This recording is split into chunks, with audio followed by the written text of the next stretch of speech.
자, 6주차 산림 측량 및 GIS 세 번째 강의 자료 진행하도록 하겠습니다.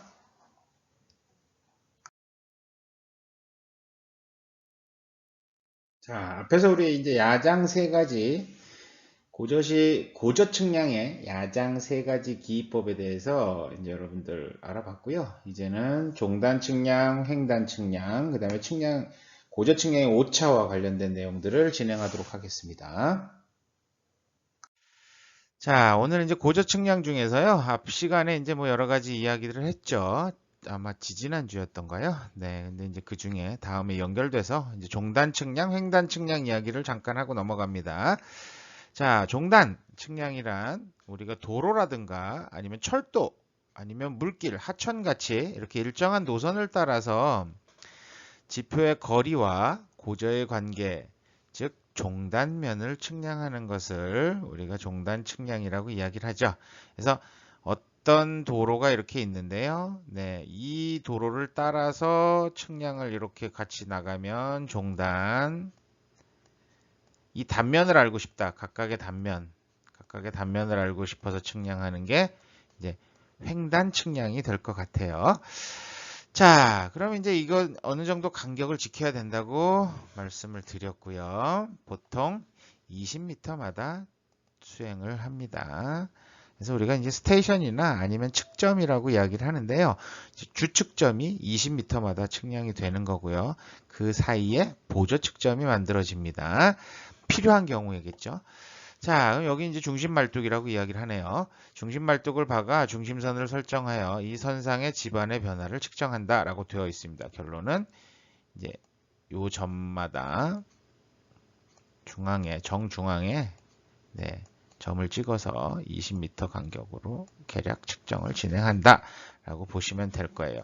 만약에 중간에 고저의 변화가 있거나 이런 것들은 이제 플러스 말뚝이라고 해서 보조 측점이라고 생각하시면 돼요. 이 플러스 말뚝은 보조 측점입니다.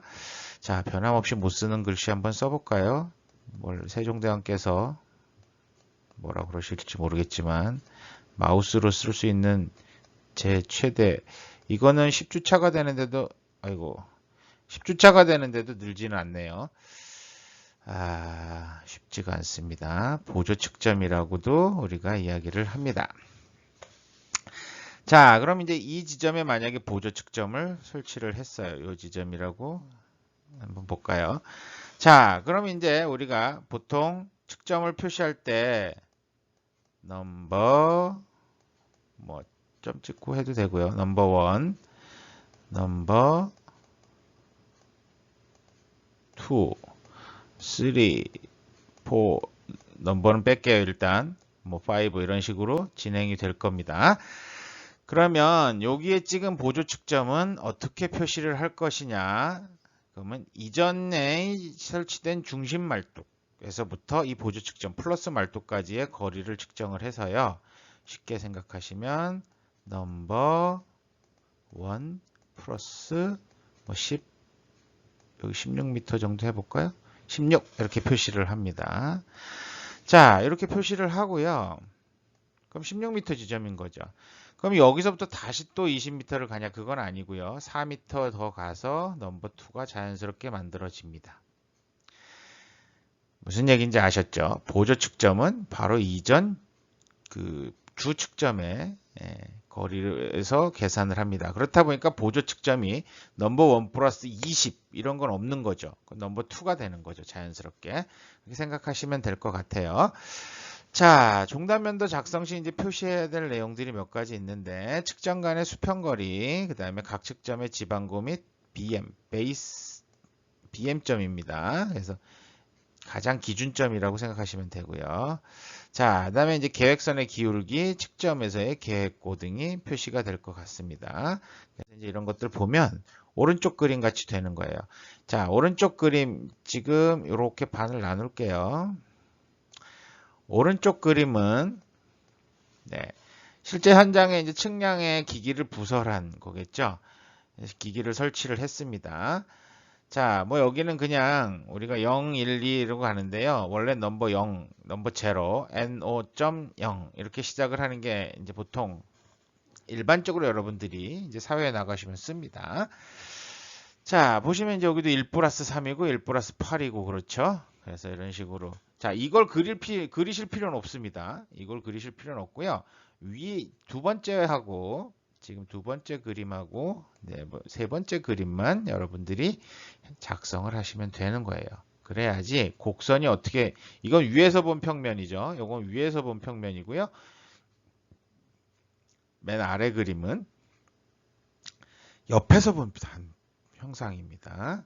자, 그래서 왼쪽, 자, 어떻게 됐어요? 네, 자, 위쪽, 뭐 쉽게 진행 방향이 0에서 이렇게 되니까, 자, 왼쪽으로 약간 들어간 커브가 되겠네요. 그죠?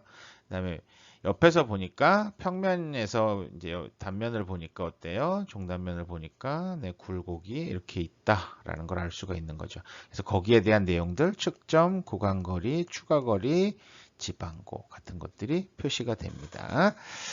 자, 그럼 이제 구간거리는 아까 20m 간격이라고 그랬으니까 0에서 1까지는 20m고요. 그죠? 거기서 3m를 더 갔고요. 거기서 5m를 더 갔습니다. 그럼 여기가 8이 아니고요. 20m에서 5m를 더 간 거죠. 그래서 보시면 제가 착각했습니다.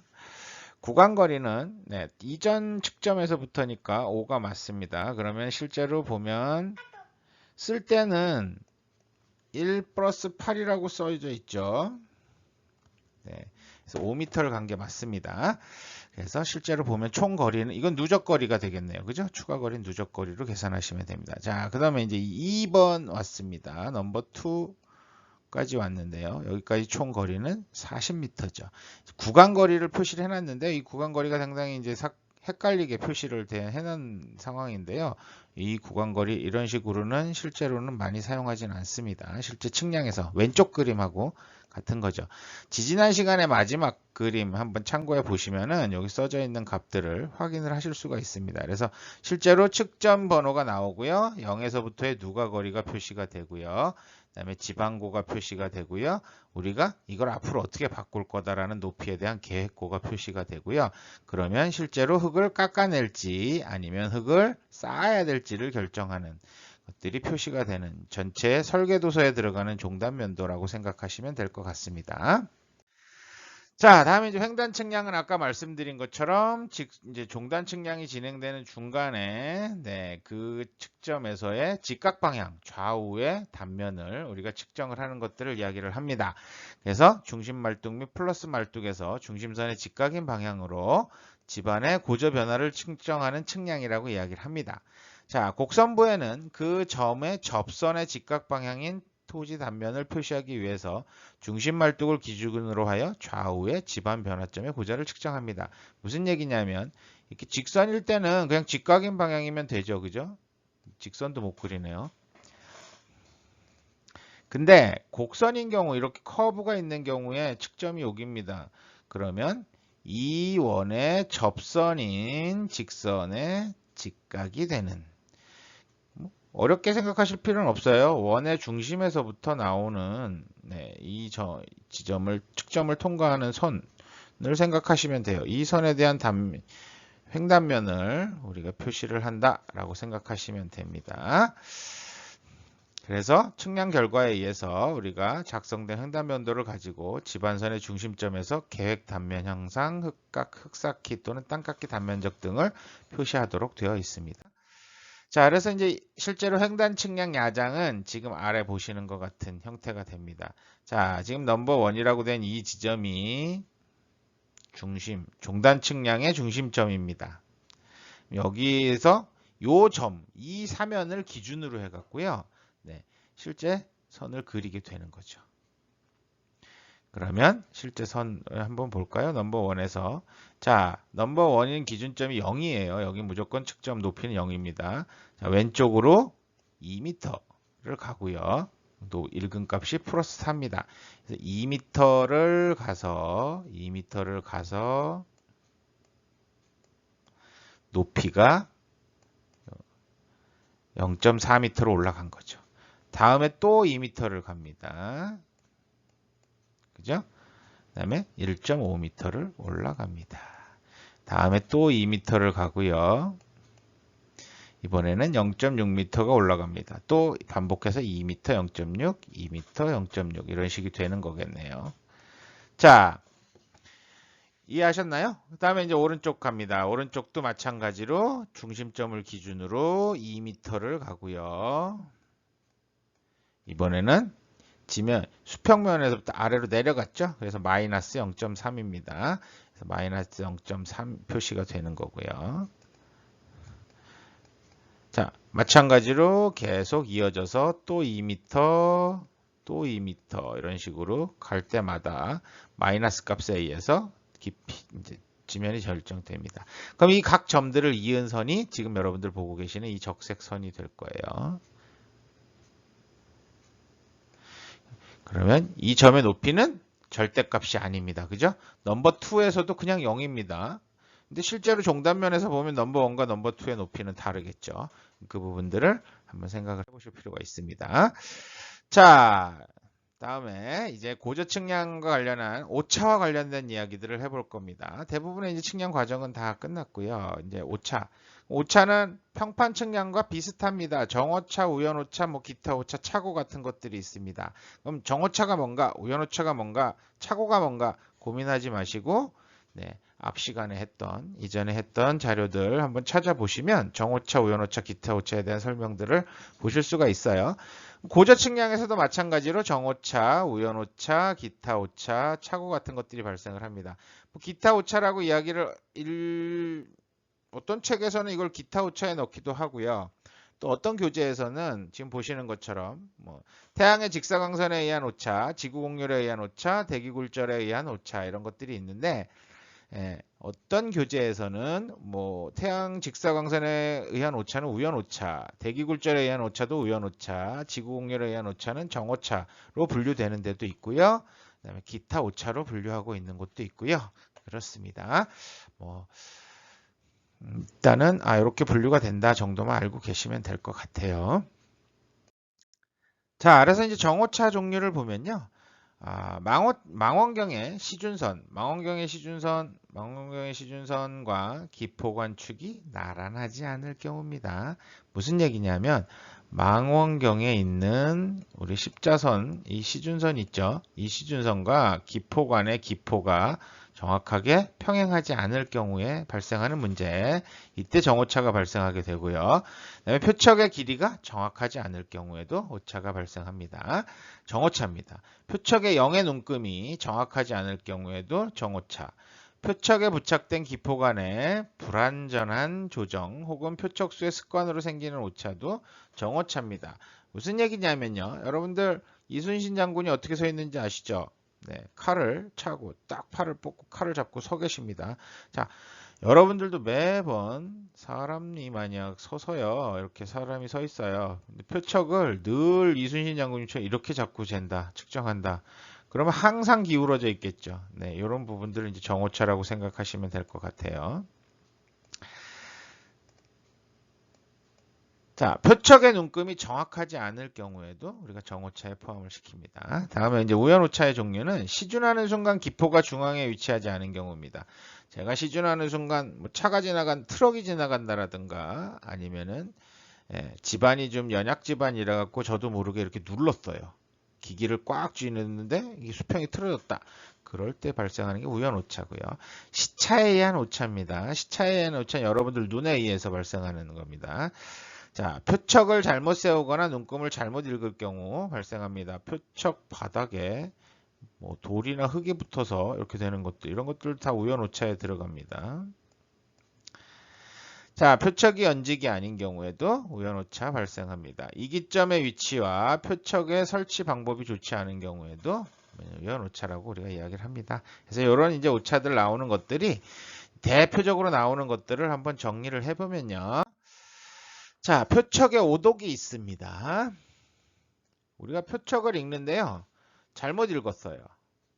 제대로 보고 있으면서 눈은 제가 마음속으로는 3.47이라고 쳐다보고 있으면서 제 머리로 하고 눈으로는 인식을 했는데요. 제가 읽을 때 옆에 기록수한테 기록하시는 사람한테 3.47을 보면서 2.47 읽어버리면 끝나는 거죠. 이렇게 됩니다. 이건 소거가 불가능해요. 이런 것들은 측량 결과에 매우 심각한 영향을 미칠 수가 있습니다. 여러분들이 야장기법에서 뭐 고차식, 승강식 뭐 쭉 얘기를 했는데요. 이제 승강식 야장 같은 경우 어땠어요? 네, TP, TP.2 이외에 IP죠, IP. 예. FS에서 전시에서 IP 점들 있죠. 기계를 옮기지 않고 읽는 점들, 후시값이 아닌 전시값에서 이렇게 되는 것들 어떤 그거는 오차에 영향을 미치지 않습니다. 이건 잘못 읽어도 별 문제가 안 돼요. 나중에 오차가 점검하고 상관이 없으니까요. 그래서 근데 만약에 후시점이나 전시점을 잘못 읽었다. TP나 그러니까 전시점은 TP겠고요. 후시점도 뭐 TP겠네요. 잘못 읽었다. 기계를 바꿔야 되는 시점에서 읽는 값들을 잘못 읽었다. 큰 문제가 발생을 합니다. 그래서 우리가 꼼꼼하게 관측 시 항상 주의할 필요가 있다라고 생각을 하시면 될 거예요. 결국은 레벨의 망원경을 통해서 표척을 읽을 때 표시점을 잘 확인을 해야 됩니다. 요거는 뒤에서 한번 그림으로 또 보여드릴게요. 자, 이기점에서의 과오가 있습니다. 이기점, 아까 TP라고 그랬죠? TP에서 의 과오입니다. 잘못. 자, 앞에 측량 결과를 이용하여서 다음 관측을 수행하는 것이 바로 이제 전후시를 같이 취하기 때문이죠. 이 이기점이. 여기서 과오가 발생하면 해결할 방법이 물론 있긴 하지만 다음 측량에도 계속 영향을 미치게 됩니다. 그래서 전시 측량 후 레벨을 이동하여 후시를 측량할 때 표척을 이탈 후 재설치하거나 무슨 얘기냐면요. 제가 기계를 가지고서 자 측량을 했어요. 기다려. 그러고서 기계를 들고서 다시 뒤로 이동하는 사이에 이 표척을 가지고 있는 친구가 그냥 180도 회전만 해서 가지고 있는 게 아니라 계속 이거를 접어서 옆에 놨다든가 아니면은 뭐 다른 저기를 했다든가 이런 식이 되면은 오차가 발생할 확률이 굉장히 높습니다. 또 시중 방향으로 아까 180도 회전을 하든지 뭐 90도든 180도 회전을 해야 되잖아요. 회전을 하면서 바닥을 누른 상태에서 회전을 해서 바닥에 땅이 파이거나 이랬을 때도 미세하지만 발생을 하게 됩니다. 이런 것들이 계속 쌓이면 나중에 이제 누차가 되는 거죠. 자, 이런 오차의 방지를 위해서 굳은 땅이나 돌 등을 파서 지반이 단단한 곳에 표척을 설치하는 게 좋겠습니다. 자, 다음에 이제 야장기입의 과오입니다. 아까는 이제 잘못 읽었고요. 여기서는 잘못 읽은 게 아니라 제대로 알려줬는데 3.74이 알려줬는데 자, 눈이나 입으로는 3.74를 하면서 실제로는 3.744 이렇게 기록하는 경우 같은 것들이 될 거예요.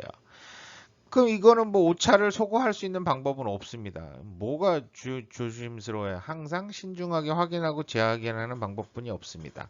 무슨 얘기냐?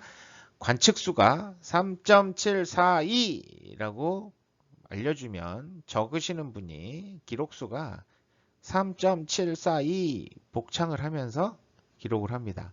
그러면 관측수가 다시 한번 확인을 하는 거죠. 눈으로 보고 있으니까요. 그죠? 3.742 이렇게 딱 확인할 수 있는 방법들이 있습니다. 자, 다음은 이제 레벨 표척이 수직이 아닐 때 발생합니다.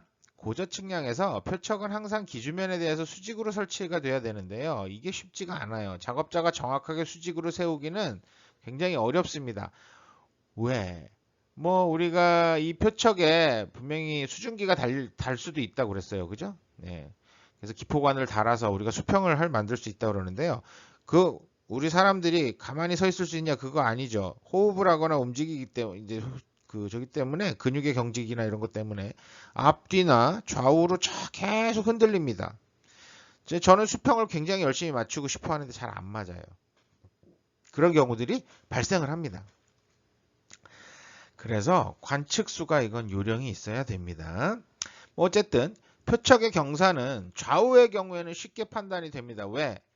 우리가 시준선이 십자선이 이렇게 있잖아요. 그래서 표척이 이 십자선에 맞게 섰는지 아닌지를 확인하는 건 굉장히 쉽습니다. 근데 앞뒤로 움직이는 건 우리가 확인할 수가 거의 없습니다. 거리가 멀어지면 점점 어려워요. 그래서 가장 좋은 방법은 표척을 앞뒤로 살짝 흔들어 달라고 부탁하는 거예요. 그러면 이 표척을 앞으로 뒤로 이렇게 뭐 실제로 이제 중심에서 보면요. 이거 수직이라고 가정입니다. 똑바로 못 그리는 앞으로 조금 다시 할게요. 네. 뭐 어쩔 수가 없어. 자, 표척이 수직으로 서 있으면 얘를 앞으로 조금, 뒤로 조금 이렇게 앞뒤로 일정 간격을 이렇게 살살 움직여줍니다. 그러면 네, 눈금이 표시가 돼요. 눈금이 늘어났다 줄었다 이 십자선 사이에서 눈금이 늘어났다 줄었다를 반복을 하는데 이때 가장 낮은 눈금을 읽어주면 정확한 값이 될 거라고 생각이 됩니다. 그 얘기인데요. 그림 보면서 얘기를 할게요. 자, 지금 같은 경우가 될 거예요. 좌우로 수직이 아닐 경우에는 이렇게 우리가 십자선이 명확하게 그어져 있기 때문에 확인을 할 수가 있어요. 기울어진 거를. 그래서 여러분들이 손으로 아니면 뭐 목소리로 이렇게 표척수한테 알려서 수직으로 세우도록 만들면 됩니다. 뭐 이건 문제가 되지 않아요. 자, 그럼 앞뒤로 수직이 아닐 때는 아까 이제 구분하기가 힘들다고 그랬지 않습니까? 그래서 일정 각도로 앞뒤로 흔들어 달라고 부탁을 합니다. 이렇게 앞으로, 뒤로, 앞으로 흔들어 달라고 부탁을 하면 네. 이게 원을 따라서 높이는 P는 원을 따라 움직이죠. 근데 실제로 우리 이제 십자선상에 시준선상에 보이는 P 다시가 보일 거예요. 그럼 이런 거 어떻게 돼요? 실제로 표척 값은 굉장히 높은 값들이 되겠죠. 이게 흔들렸을 때는. 그럼 정확하게 수직에 맞았을 때가 가장 낮은 P 값을 보여주게 됩니다. 그래서 앞뒤로 움직이라고 하고서 가장 낮은 값을 빠르게 읽어내는 게 굉장히 중요하겠죠. 제가 대학원생일 때 저희 그 사방댐 퇴사량 조사를 하느라고 뒤에 대수면 쪽에 저사 공간에 토사가 이제 가득 차 있는데요. 이 가득 찬 토사의 양을 측정을 해서 얼마만큼의 토사가 이제 흘러내려오는지를 조사를 해야 되기 때문에 유토량을 측정을 하기 위해서 하는데요. 이거 여름에 하느냐? 아닙니다. 그죠? 왜? 1년치를 해야 되잖아. 그러면은 보통 언제 합니까? 이제 뭐 얼음이 얼고 이렇게 추워서 더 이상의 비가 많이 오지 않고 토양의 침식이 일어나지 않는 기간에 조사를 해야 되겠죠. 그러다 보니까 대개 11월이나 이렇게 추울 때 가서 합니다. 살얼음 얼었을 때 얼음 깨고 들어가서 하거든요. 근데 이제 그 당시만 하더라도 제가 이제 실험실에 가슴 장화가 없었어요. 지금도 제가 가슴 장화 구매하는 게 이제 저의 꿈인데요. 왜냐고요? 저한테 맞는 가슴장화 구하기가 힘들거든요. 네, 여러분들 이 가슴장화 없이 들어가면 어떻게 들어가야 돼요? 옷을 따로 가져가지도 않았습니다. 결국에는 팬티만 입고 들어갑니다. 그래서 물속에서 이 스타프를 들고서 레벨 측량을, 고저 측량을 하는 거죠. 일정 간격으로 바둑판처럼 표시를 해놓고요. 각 교점에 서서 우리가 스타프를 세워서 측량을 하는 거죠. 이렇게 측점마다 측량을 합니다. 이렇게 측량을 진행을 하는데요.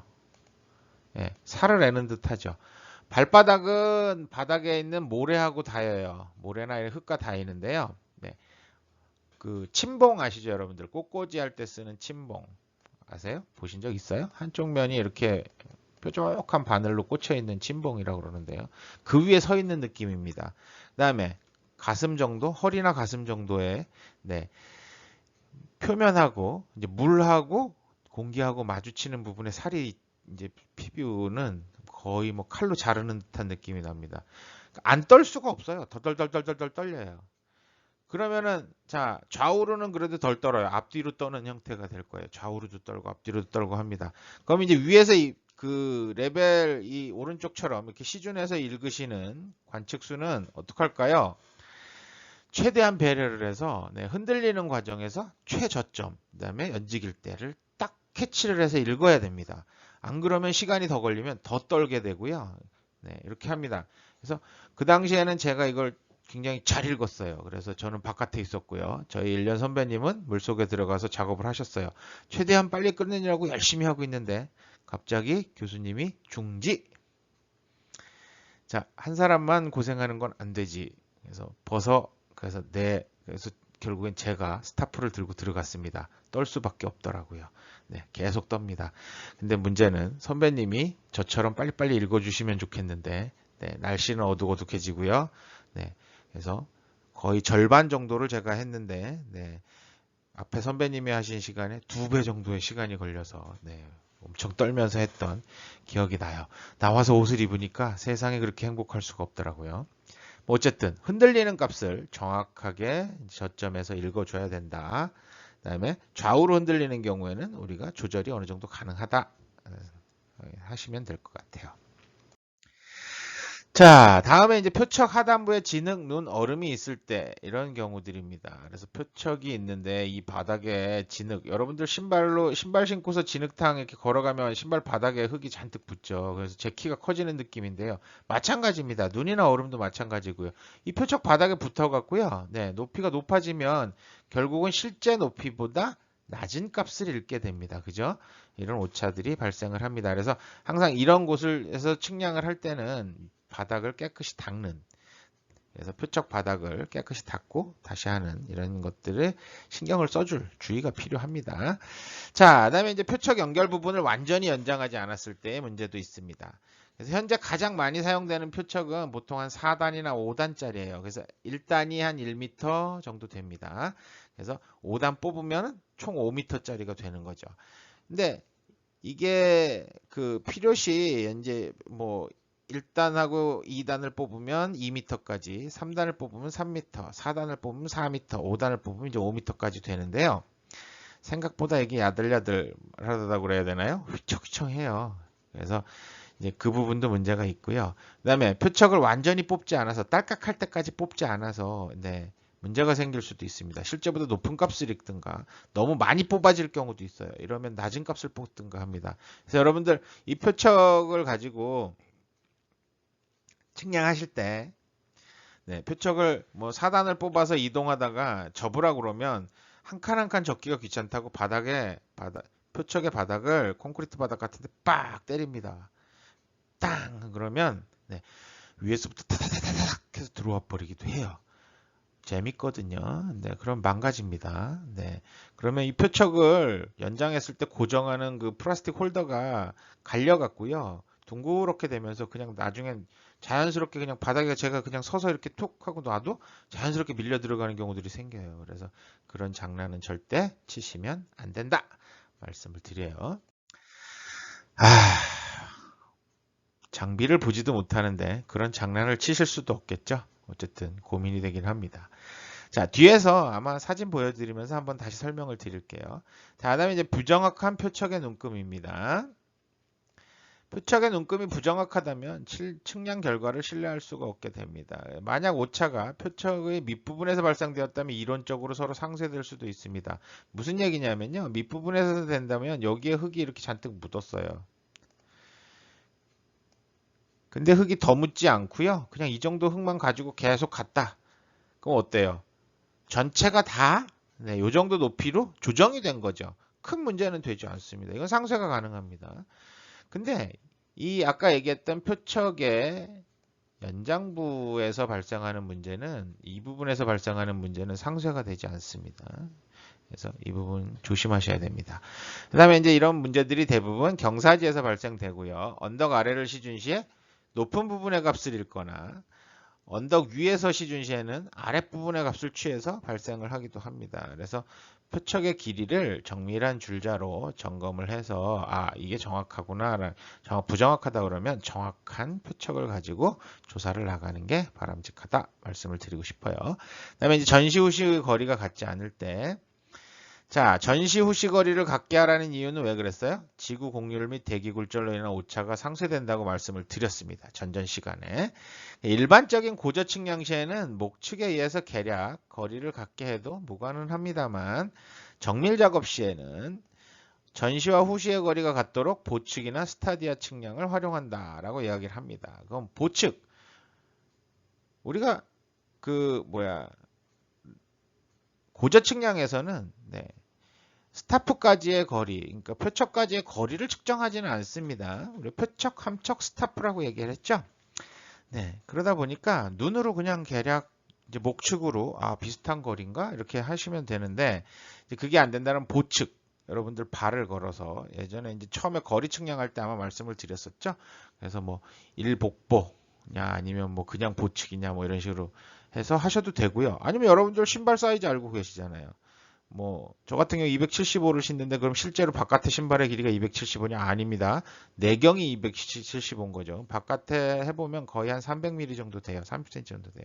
그럼 발을 붙여서 여러분들 아마 어릴 때 뭐 돌 갖고 비석치기나 이런 것도 구슬치기 같은 거 할 때 아마 많이 해보셨을 거예요.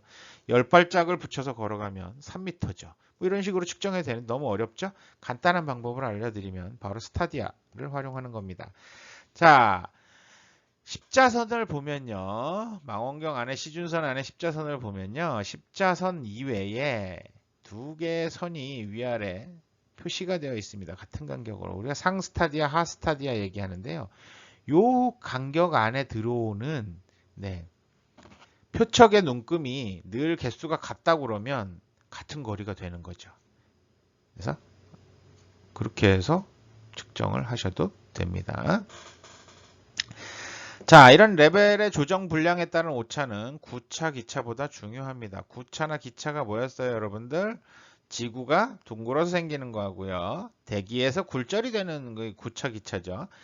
전시와 후시의 거리가 같다면 오차를 최소화할 수 있습니다. 그래서 가급적 전시와 후시 거리를 같게 해야 된다. 자, 그래서 전시와 후시 거리가 같지 않을 때 우리가 지금 뒤에 앞에서 작은 그림으로 설명드려서요. 전시를 볼 때도 요 상스타디아, 하스타디아의 안에 들어온 눈금의 폭을 측정을 해서 지금 보면요. 뭐 요 정도 거리가 되는구나. 이제 후시를 봅니다. 후시를 볼 때는 전시를 볼 때 또 마찬가지로 뭐 앞뒤를 볼 때 요 같은 크기의 그러니까 상스타디아와 하스타디아 사이에 같은 간격의 눈금이 오도록 조치를 하면 같은 거리가 된다라고 생각하시면 됩니다. 자, 그다음에 이제 레벨의 기포가 가운데 있지 않을 때 이것도 이제 문제가 된다고 그랬죠. 근데 일정 수준에서는 어느 정도 해결이 된다라고 전전 시간에 말씀을 드렸는데요. 가장 많이 발생하는 오차 중에 하나입니다. 무심코 여러분들이 삼각대를 설치하고 레벨을 설치하고 측량을 하실 때 뭐 앞뒤로 이동하거나 줄자를 풀거나 이러면서 나도 모르게 이 삼각대를 건드리거나 아니면 내가 손으로 누르거나 아니면 뭐 다양한 형태에 의해서 발생할 수가 있어요. 그래서 이런 것들을 보면 실제로 보시면은 그래서 반사경이 달려 있습니다. 어디에? 오토 레벨에 달려 있어요. 자, 접안 렌즈고요. 왼쪽에 보면 이렇게 달려 있어요. 그럼 접안 렌즈를 오른쪽 눈으로 볼까요? 왼쪽 눈으로 볼까요? 가급적이면 본인의 주시로 보는 게 좋습니다. 내 주시가 뭐냐? 여러분들이 아마 눈을 가리고서 이렇게 물체를 바라본 다음에 물체를 손으로 가리킵니다. 그 다음에 그 가리키는 손에서 왼쪽 눈, 오른쪽 눈을 가려봤을 때 달라지는 경우가 생겨요. 그럼 다르지 않게 보이는 눈이 주시입니다. 그 눈에 맞춰서 보고 있는 거예요. 마찬가지로 보실 때도 오른 눈이나 왼 눈으로 보실 수 있는데 가장 좋은 방법은 오른 눈으로 접안 렌즈를 보고요. 왼 눈으로는 반사경을 살짝 봐주고 다시 눈을 살짝 감아서 보든가 뭐 이렇게 하는 형태들이 좋겠죠. 확대해서 보시면 이렇게 보입니다. 지금 어때요? 기포관에서 빨간색 중앙 눈금선에 바깥으로 기포가 벗어나 있죠. 이렇게 하면 수평을 다시 잡아야겠죠. 그래서 시준 전, 시준 중, 시준 후에도 기포가 중앙에 있는지 확인해야지만 오차를 줄일 수가 있다. 생각하시면 됩니다.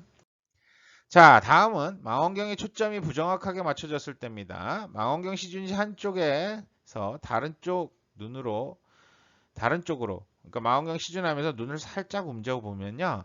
상위에 있는 십자선이 움직이거나 아니면 대상물이 움직여 보이는 경우가 있습니다. 이거는 여러분들이 제대로 초점이 안 맞거나 여러분들이 시차가 안 맞아서 생기는 문제예요. 혹시 제가 저반 렌즈를 보고 있는데요. 저반 렌즈에 제 눈썹이 보여요. 그런 경우 있습니다. 잘못 보고 계신 거예요. 이럴 때는 네, 십자선 조절링을 이용을 해서 시차를 조절을 하시고요. 십자선이 선명하게 보이도록 조절을 하시고요. 그다음에 초점 조절 나사를 통해서 네, 초점을 정확히 맞춰서 네, 표척이 아주 선명하게 보이도록 조절을 해준 다음에 처리를 하시면 네, 이런 오차들은 대부분 네, 낮출 수가 있습니다. 자, 다음은 이제 열파가 있을 때입니다. 주변에 열을 내는 열원이 있을 때 이게 여름 같은 경우겠죠. 지면이나 포장도로 같은데 파이프 및 다른 대상물로부터 발생되는 아지랑이가 살살 올라옵니다. 그럼 작업의 정확도를 매우 감소시킬 수 있습니다. 왜냐하면 대기에 예, 굴절이 이상하게 일어나거든요. 그래서 발생하는 게 아지랑이거든요. 그래서 한여름 정오를 전후해서 가장 심하니까 요 시간대를 피하는 게 좋겠고요. 뭐 여러분도 요 시간대를 피하는 게 일사병이라든가 그죠? 일사병이라든가 이런 것들을 피할 수 있습니다. 그래서 그다음에 좋은 점 이제 이런 것들을 해결할 수 있는 방법은 시중거리를 좀 짧게 하고요. 그다음에 지면에서 1m 이상 떨어진 곳을 관측 지점으로 선택한다 그러면 이런 오차는 줄일 수가 있습니다. 다음에 이제 바람이 불 때입니다. 때때로 강한 바람이 불거나 대형차가 지나가면서 지면이 진동해서 기포를 정확하게 가운데로 맞추기 어려워 우연 오차가 발생하기도 합니다. 그래서 이럴 때는 차가 다 지나가거나 뭐 기차가 다 지나가거나 아니면 비교적 짧은 거리 또는 삼각대의 발을 지면에 좀 깊이 박고요. 보다 더 넓게 벌려서 오차를 줄일 수도 있습니다. 네, 되게 이제 바람이 많이 불거나 이럴 때는 안 하는 게 좋겠죠. 네, 그래.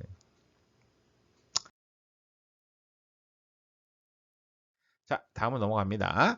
이제는 오차에 대한 이야기는 거의 다 했고요. 이제 수준 측량의 정도입니다. 그럼 이런 오차들을 다 보정을 할 수가 있는 거죠. 그죠? 점검을 통해서 여러분들 아마 뭐 야장기입법에 대한 설명을 드리면서 이런 것들을 보정할 수 있는 과정들을 설명을 드렸어요.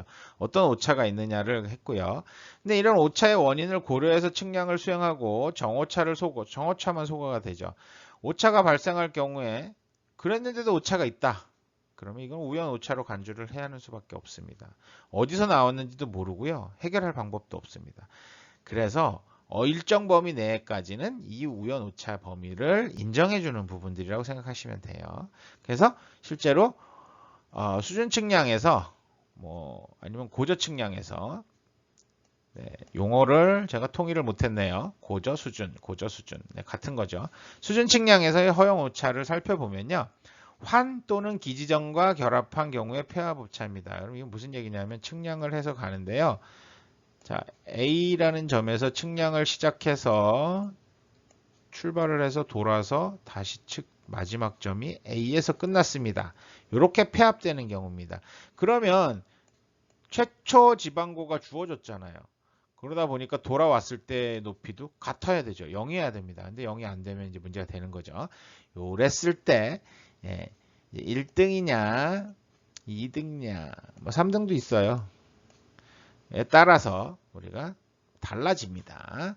그래서 보통 구하는 공식은 2.0 그러니까 앞에 허용 이제 기준치 값이 있고요. 곱하기 루트 s입니다. s는 편도 관측거리면서 킬로미터 단위로 표시가 됩니다.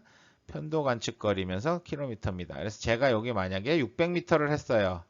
그럼 편도죠. 자, 600m를 측량을 했으면 0.6이 들어가는 거죠. 계산하기 힘들겠죠. 그래서 저는 1을 넣어볼까요? 1. 네, 1. 그럼 1km 가면 2mm 이내의 오차가 발생해야지만 2mm 이내 오차는 인정이 됩니다. 제가 측량을 수행하고서 총 오차가 1.8mm가 나왔어요. 8mm가 나왔어요. 그러면 어떻게 돼요? 네, 2mm니까 네, 여유가 있죠. 네, 이렇게 하면 오케이 픽스가 되는 겁니다. 2등은 5mm까지입니다. 그래서 실제로 제가 만약에 4km를 측량을 했어요. 그럼 얼마 나옵니까? 네, 2가 나오죠. 여기 2가 나오죠. 그죠? 2, 5, 10. 그럼 5mm 곱하기 1cm까지는 10mm까지는 오차 범위 내에 들어가는 겁니다. 이렇게. 자, 조금씩 달라지죠. 왕복 관측값의 교차, 검측의 경우 전회의 관측 고저차와 교차, 제설과 등 쭉 나오게 되긴 하는데요. 네. 그래서 왕복 관측값의 경우 우리가 왕복 이렇게 두 번 하는 거죠. 갈 때 한 번, 올 때 한 번 측정을 합니다. 그래서 이 오차를 이제 측정을 하는 거죠. 이 오차가 얼마가 돼야 되냐? 여기 나오는 거죠. 뭐 2.5. 보통 그냥 이 첫 번째 거를 다 거의 기준으로 표시가 되어 있습니다만, 뭐 각각으로 나눠서 되어 있기도 합니다만. 자, 여러분들은 그러면은 2등 고저 측량 수준에 맞춰서 말씀을 드린다 한다. 자, 근데 이제 갈 때가 1km, 올 때가 1km였어요. 그러니까 1km 구간을 왕복했으니까 그럼 2km를 집어넣으면 되겠네? 아닙니다. 네, 편도 관측거리입니다. 1km만 집어넣습니다. 그러면 언제? 5mm 이내가 돼야 되는 거죠, 오차가. 여러분들 1km를 측량하다. 그러니까 만약에 그럼 여러분들 이제 실습하시느라고 할 때 한 400m? 많이 해야 400m? 뭐 100m? 150, 160m 이 정도 해요. 200m 이내에서 아마 여러분들 측량은 다 끝나요. 그럼 0.2죠. 0.2가 들어가니까 네. 0.2를 루트하면 얼마가 나올까요? 한번 해볼까요? 제가 계산하고 있습니다. 0.2 루트 0.2 하면은 네, 0.447 정도 나오네요. 곱하기 5를 하면 2.23mm 정도 안에 들어와야 됩니다. 결국은 2mm 정도 되는 거죠. 그러면 0.447 곱하기 1등으로 만약에 간다. 네, 1mm 안에 들어와야지 픽스가 되는 거예요. 네, 대단하죠. 네, 이 부분들 고민하셔야 됩니다. 그래서 굉장히 정밀하게 되는 측량이다라고 생각하시면 돼요. 자, 오늘 나온 그 도면들이나 그림들 같은 경우는 그 이재기님 외에 쓰신 측량학 참고를 하고요. 기본적으로 우리 지금 산림 측량학을 따라가고 있는데 산림 측량학에서 좀 부족한 내용들은 네, 수정판 측량학에서 참고를 하고 있습니다. 그래서 여러분들도 교재를 가지고 계시면 좋을 것 같아요. 그래서 가급적이면 교재를 여러분들 구하시는 게 나중에 쓰시기도 좋지 않을까라고 생각이 되기도 합니다. 자, 오늘은 여기까지 수업을 진행을 하도록 하겠습니다. 수고 많으셨습니다. 감사합니다.